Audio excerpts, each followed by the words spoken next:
ఇదంతా నా వల్లే జరిగింది. కళ్ళు మూసినా తెరిచిన చంద్రికనే కనిపిస్తుంది. Watch our web series Constable Kanakam Season 2 streaming now on ETV Win app.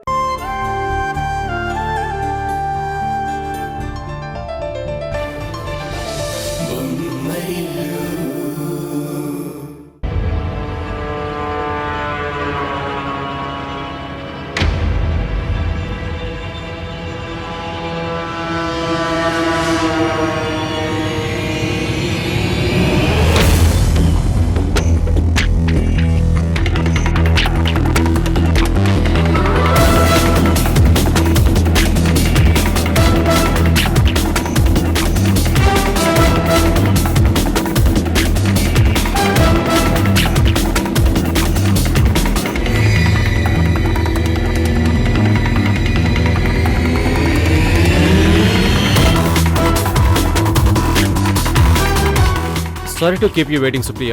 Surgery పూర్తి అయ్యేసరికి లేట్ అయింది. No problem doctor Uday. ఈయనే ఏసీపీ తరుణ్ గారు. ఈయన గురించే మీకు చెప్పింది. హలో. స్ట్రైట్ గా పాయింట్కి వస్తున్నాను డాక్టర్ ఉదయ్. ప్రాబ్లం అంతా మీకు నేను ఫోన్లో చెప్పాను కదా. మీరు పల్లవి ఫోటో చూసి తనకు సంబంధించిన వివరాలు ఏమైనా గుర్తొస్తాయేమో చెప్పండి. ఓకే.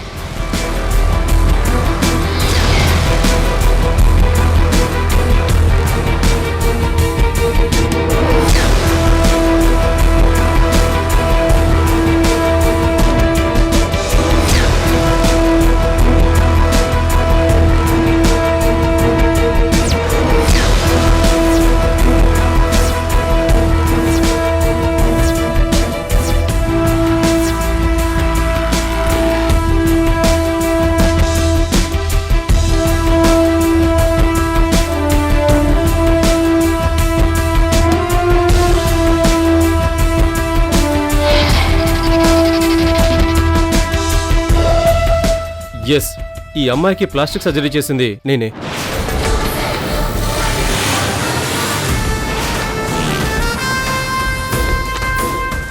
నేను చేసిన సర్జరీలో ది బెస్ట్ సర్జరీ అని ఆ రోజు అమ్మాయిని చూపిస్తూ నీకు చెప్పాను కదా, గుర్తుందా? ఎస్, గుర్తుంది.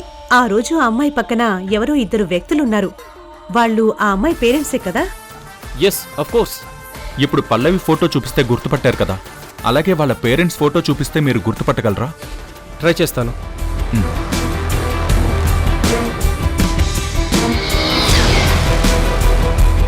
ఒకసారి చూడండి.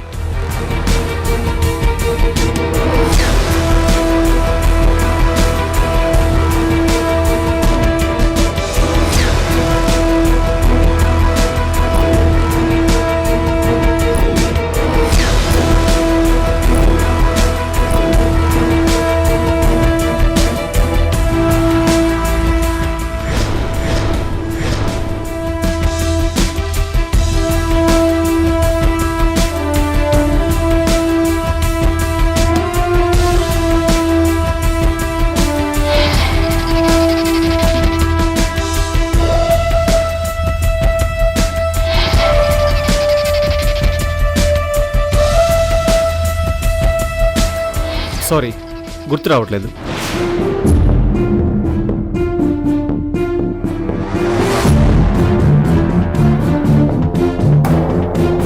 పల్లవి ఫోటో గుర్తుపట్టానంటే నేను సర్జరీ చేసిన పేషెంట్ కాబట్టి బాగా గుర్తుంది.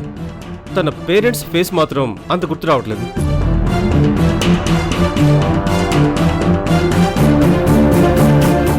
యాక్చువల్గా ఏదో యాక్సిడెంట్లో ఆ అమ్మాయి ఫేస్ డ్యామేజ్ అయిందని హాస్పిటల్కి తీసుకొచ్చినట్టు గుర్తు.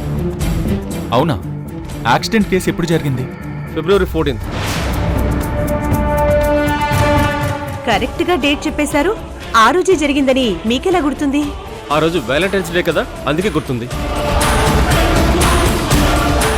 సార్, ఇంకేదైనా ఇన్ఫర్మేషన్? పల్లవి కేసుకు సంబంధించి అంతకుమించి నాకేమీ గుర్తులేదు.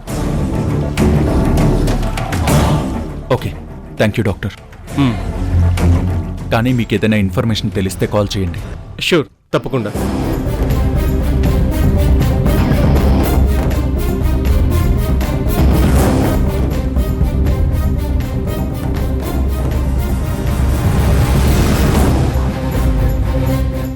అమ్మయ్యా, స్వర్ణ మేడం వాళ్ళని డాక్టర్ గారు గుర్తుపట్టలేదు. ఏమైందమ్మా? ఉన్న పళ్ళంగా వచ్చావు, ఏమైనా జరిగిందా? ఏం జరిగిందో తెలుసుకోవడానికి వచ్చాను.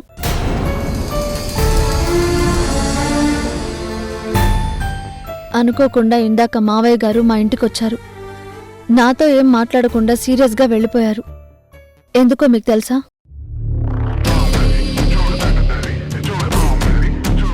పల్లవిని ఇంట్లో నుంచి పంపించేయమని ఆయనకు చెప్పారంట.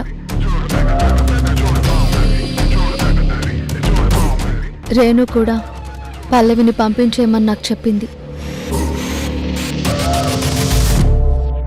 సడన్గా వాళ్ళు పల్లవిని పంపించేయమంటున్నారంటే ఏదో జరుగుంటుందని తెలుసుకుందామని వచ్చాను. తెలుసుకోవడానికి ఏముంది ఉషా? ఆవిడ గారిని పంపిస్తేనన్నా రేణు జీవితం బాగుపడుతుందని ఆశ.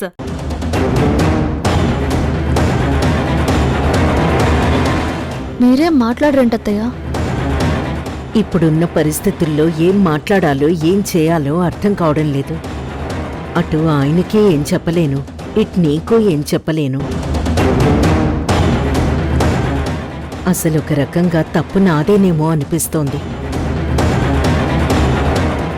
పల్లవి విషయం నాకు తెలియగానే మీ ఆయన్ని పిలిచి చీవాట్లు పెట్టి పల్లవి విషయం నీదాకా రాకుండా చేసుంటే బావుండేదేమో, కానీ చేయలేకపోయాను. నీ వల్ల తండ్రయ్యే అదృష్టం లేదే అన్న బాధ వాడికి తగ్గుతుందని, బిడ్డని కన్నాక ఆ బిడ్డని నీ చేతుల్లో పెట్టి పల్లవి వెళ్ళిపోతుందని వాడు చెప్పడంతో నేను ఆలోచనలో పడ్డాను. అదే నేను చేసిన పెద్ద తప్పు. నేను ఆ ఆలోచనలో ఉండగానే విషయం మీ మావయ్య గారికి తెలిసిపోయింది. గొడవ జరిగిపోయింది. దాంతో కిరణ్ ఎంత బ్రతిమలాడినా కూడా నేను వాణ్ణి సపోర్ట్ చేయలేదు. అందుకని వాణ్ణి నిన్ను కన్విన్స్ చేశాడు. నువ్వు పల్లవిని ఇంటికి తీసుకొచ్చావు. నీకు పిల్లలు పుట్టే అవకాశం లేకపోవటం, పల్లవి బిడ్డనిచ్చి వెళ్ళిపోతానంటాం, వారసుడు లేని ఇంటికి వారసుడు వస్తున్నాడు అన్న ఆశ కలగటం, ఇవన్నీ నా నోరు నొక్కేశాయి. అందుకే ఏమీ చెయ్యలేని నిస్సహాయురాలిగా ఉండిపోయాను.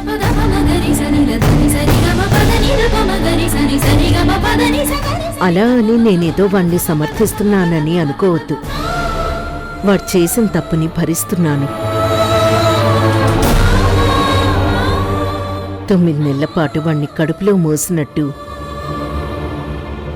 వాడి వల్ల కలిగిన బాధని జీవితాంతం మోయటానికి సిద్ధపడి భరిస్తున్నాను. నేను కూడా అంతే అత్తయ్య. జరిగిన తప్పుని భరిస్తున్నాను.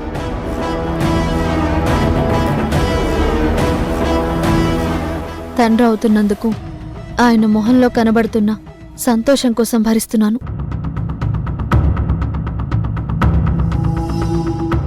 వారసుడు లేని మీ ఇంటికి వారసుడొస్తున్నాడన్న సంతోషం కోసం భరిస్తున్నాను.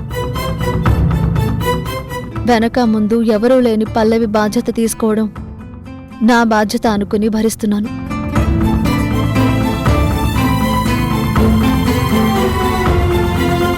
భరించడానికి కూడా ఒక హద్దుంటుంది. భర్త ఇటువంటి తప్పులు చేస్తే ఏ భార్య అయినా ఇలా భరిస్తుందా? ఆయన తప్పు చేయలేదక్కా. ఆయన వల్ల తప్పు జరిగింది అంతే. తప్పు చేయడానికి ఆయన వల్ల తప్పు జరగడానికి తేడా ఏంటి? ఏదైనా తప్పే కదా. తెలిసి చేస్తే ఆయనే తప్పు చేసినట్టు, తెలియకుండా జరిగితే ఆయన వల్ల తప్పు జరిగినట్టు.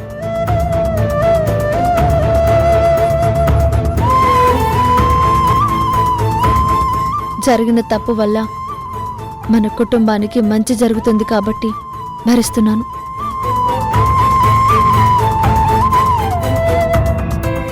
భరిస్తున్నది నువ్వు మీ అత్తగారు మాత్రమే కాదమ్మా, ఇంటిల్లి పాది భరిస్తున్నావు.